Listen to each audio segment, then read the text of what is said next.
जिसके बारे में आज बात करने के लिए यहाँ पे हम इकट्ठे हुए हैं सारे, रोहिंग्याज और बांग्लादेशी जिनको जम्मू कश्मीर में, खासकर जम्मू ज़िला में बसाया गया, और अब ये सामने तथ्य आ रहे हैं कि रोहिंग्याज को बसाने के लिए कुछ एनजीओज काम करती रही, जिनको धन कहाँ से मिलता रहा उसके बारे में एक संशय बना हुआ है कि क्या उनको धन जो है वो भारत के बीच में मिला या भारत के बाहर से भी आ रहा है। कुछ कार्रवाई तो हुई है, लेकिन भारतीय जनता पार्टी को लगता है कि ये पूरी एक कॉन्स्पिरेसी के तहत रोहिंग्याज को और बांग्लादेशीज को जम्मू में, जहाँ से इंटरनेशनल बॉर्डर जो है थोड़ी ही दूर है, वहाँ पे बसाया गया। तो इसके बारे में एक विस्तृत इन्वेस्टिगेशन होने की ज़रूरत है। कौन से लोग थे जिन्होंने रोहिंग्याज को लाके जम्मू में बसाया था? कौन से लोग थे जिन्होंने काम किया कि रोहिंग्याज यहाँ पे आके सरकारी जगहों के ऊपर घर बना सकें, उनके घरों को बिजली के कनेक्शन, पानी के कनेक्शन दिए गए, आधार कार्ड दिए गए, यहाँ तक कि उन रोहिंग्याज ने वोट भी डाले लोकल इलेक्शंस में। ये भी तथ्य सामने आए। ये वही लोग हैं जो 370 की वकालत करते रहे, जो ये कहते रहे हैं कि भारतवासी जम्मू कश्मीर में नहीं बसेंगे। जो जम्मू कश्मीर भारत का ही हिस्सा है, भारतवासी भारत के हिस्से में नहीं बस सकते, लेकिन भारत के बाहर के रहने वाले जो इलीगल इमिग्रेंट्स हैं, जिनसे देश की सुरक्षा को भी एक बड़ा चैलेंज है, खतरा है, उनको बसाने के लिए इन लोगों ने एक राजनीतिक साजिश के तहत काम किया और इन लोगों को लाके अपने वोट बनाने के चक्कर में यहाँ पे बसाया। भारतीय जनता पार्टी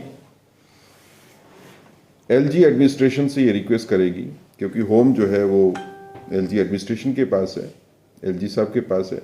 हम ये रिक्वेस्ट करेंगे कि इसमें सीबीआई एक एफआईआर लिखे और उन सर्कमस्टांसेस के बारे में, उस घटना चक्र के बारे में एक व्यापक तौर के ऊपर इन्वेस्टिगेशन हो, जिसमें ये तथ्य सामने आए कि कौन से लोग थे जो रोहिंग्याज को यहाँ पे लाके बसाने में रिस्पॉन्सिबल हैं।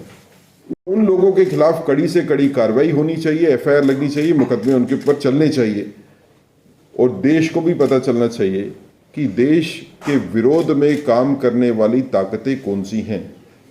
कौन से लोग थे जिन्होंने देश के हित के आगे अपने राजनीतिक स्वार्थ को रखा। भारतीय जनता पार्टी ये भी कहना चाहती है कि रोहिंग्याज जिनको जम्मू में लाके बसाया गया और जिनकी बस्तियां हैं जम्मू शहर के बीच में, इनको जम्मू से बाहर खदेड़ना चाहिए, बल्कि इनको डिपोर्ट करना चाहिए ताकि अपने अपने देश में वापस जा सके। कोई दूसरे देश से आके भारत में बसने के लिए आवेदन देता है और उस आवेदन के तहत जो है कहीं कोई यहां पे आता है, तो वो एक अलग से बात है।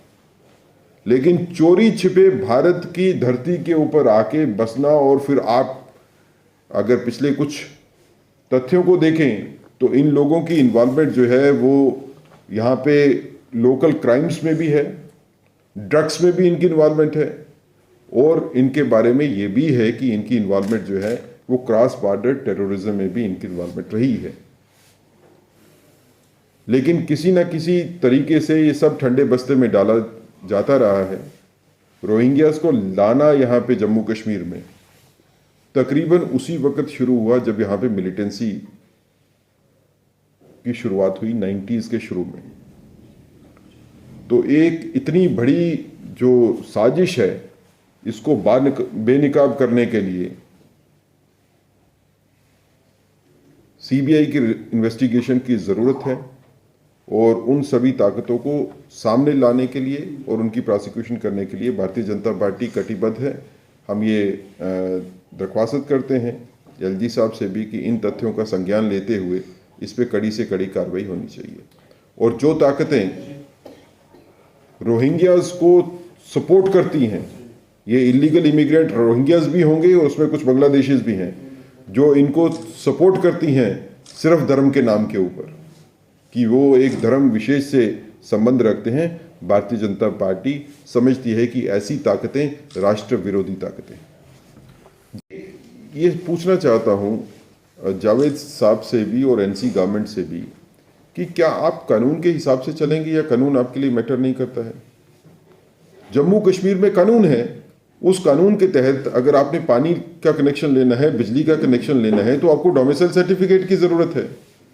आपको लीगल पोजीशन तो बताना है ना कि आपके पास जगह का लीगल पोजीशन है। आप लीगल पोजीशन किसी के पास नहीं है, आप उसको कैसे पानी का कनेक्शन, कैसे बिजली का कनेक्शन देते हो? और ह्यूमैनिटेरियन ग्राउंड के बीच में अगर आप बात करते हो तो यूनाइटेड नेशन चार्टर है, उस चार्टर के हिसाब से डिसाइड होता है कि किसको लीगल एसाइलम मिला है। ये सर इलीगल इमिग्रेंट्स हैं। इलीगल इमिग्रेंट्स को कोई जस्टिफिकेशन नहीं है गवर्नमेंट की साइड से बिजली के कनेक्शन, पानी के कनेक्शन देने की। इनको अपनी धरती से बाहर निकालना जो है अपनी सुरक्षा के लिए भी जरूरी है। आपके अपने कामकाज, एक तरफ से आप कहते हो कि आपके यूथ को नौकरी नहीं है, काम नहीं है, दूसरी तरह से जो आपके यूथ काम करने की जो ताकत है उनकी ये रोहिंग्याज और बांग्लादेशीज में बांटना चाहते हो। सिर्फ अगर मैं ये पूछना चाहता हूं कि अगर ये रोहिंग्याज और बांग्लादेशी जो है ये किसी और धर्म से होते तो क्या जावेद राणा साहब का यही व्यू होता? ये बिल्कुल नहीं होता। ये राजनीतिक साजिश के तहत जो है ये इस तरह की स्टेटमेंट दी जाती है और इस तरह की प्रोटेक्शन दी जाती है।